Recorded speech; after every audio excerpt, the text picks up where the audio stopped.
Journal de guerre, quatrième entrée. Comme je l'écrivais, trouver une cible ne nécessite pas une forte imagination au final, même si beaucoup ont des circonstances atténuantes. Pour d'autres, c'est une question de point de vue, de mauvaise foi, ou de démagogie. Et puis pour ceux rattrapés par la justice, pourquoi en mettre une seconde couche définitive?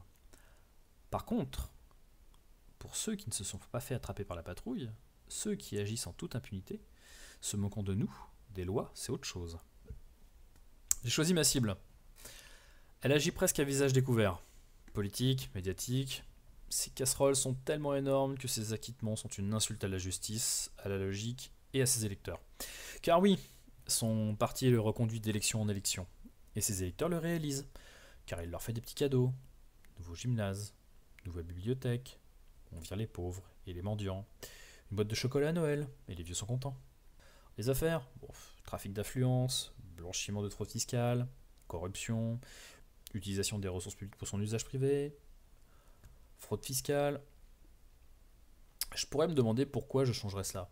Après tout, si les administrés sont heureux de l'être par un corrompu, c'est leur problème. Mais cette impunité donne des idées à d'autres, qui se corrompent aussi.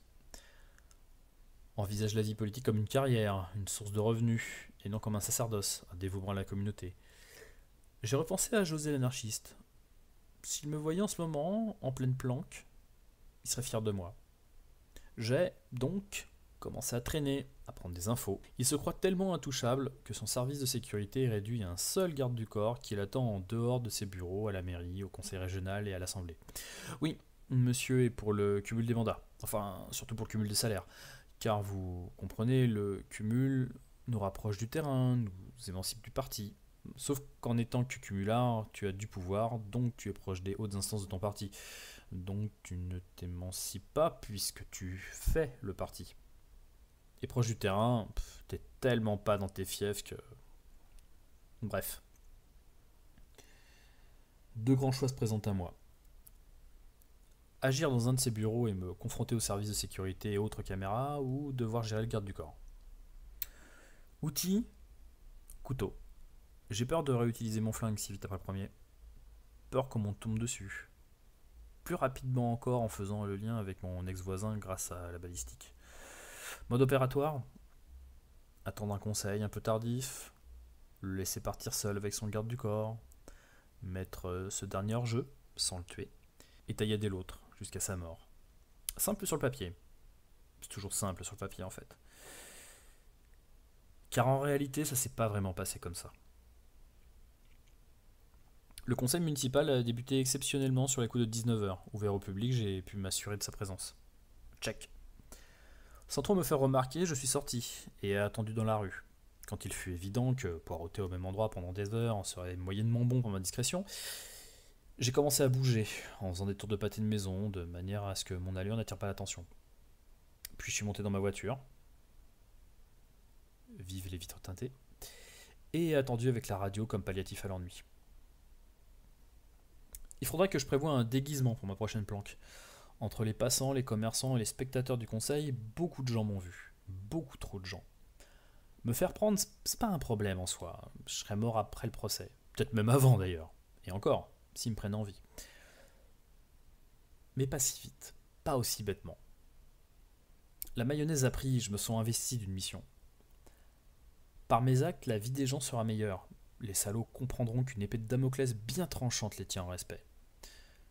Bon, je me tiens. Je rapporte l'application de la justice. Comme d'habitude, tu vas t'en sortir, mon cochon. Temporairement, sûrement, mais tu vas t'en sortir. Et puis je le vois, qui sort, avec son bodyguard, à pied, l'enculé. Facilement atteignable. Tu peux pas le laisser partir. Non, je peux pas remettre à ça plus tard. Non, je peux pas remettre à plus tard. Faut que tu agisses maintenant. Je démarre. Je fonce sur eux en caisse. Non, c'est ta caisse. Et putain, je fais quoi? Putain, je fais quoi? Il s'éloigne, suis-les. Ok, doucement. Je déboîte. Pas à me faire remarquer, pas plus. Les rattraper tranquillement, ni trop rapidement, ni trop lentement. Ils tournent dans une rue. À cette heure, dans le quartier, celle-ci est vide. Attaque. Je me gare proprement et je marche vers eux. Au bout d'une dizaine de mètres, je l'appelle. Pourquoi t'as fait ça?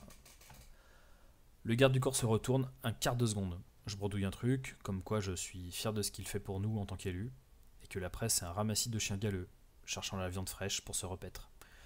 Pas mal. Mais tu l'as dit d'une seule traite, trop vite. Le molosse se méfie et lui affiche son plus beau sourire gêné. Désolé mec, tu fais que ton boulot. Je dégaine mon couteau, un gros opinel. Je l'attaque au visage pour mieux l'atteindre aux jambes. Il a la délicatesse de tomber vite. La cible reste prostrée. Comme un lapin au milieu de la route devant les phares d'une bagnole. Pas le temps de parler. J'attaque le visage, mais pour de bon cette fois. Pas le temps de feinter. Il crie, il hurle, il gueule comme un porc qu'il est. J'empale littéralement sa jugulaire. Le flot de sang est surréaliste, comme dans un slasher movie. Je mets tellement de cœur à l'ouvrage que mon opinel se bloque entre deux morceaux de cartilage, d'os ou de chair. C'est à ce moment que les fenêtres s'ouvrent, que ça gueule un peu partout dans les étages, on crie au crime, à l'assassin. Des lumières bleues se profilent au bout de la rue, les flics ne sont décidément présents que dans les quartiers huppés. Pas le temps de récupérer mon canif, je me barre en courant. Je passerai prendre ma caisse dans la nuit. J'évite les 3 premières stations de métro, me débarrasse de mon blouson et gants ensanglantés. Et grâce aux toilettes publiques, je me nettoie le visage. Je n'ai pas souvenir d'avoir nettoyé la lame avant usage. Je m'imaginais pas la laisser sur place. Ils ont mes empreintes. Bah, je suis pas fiché. Ça laisse du répit.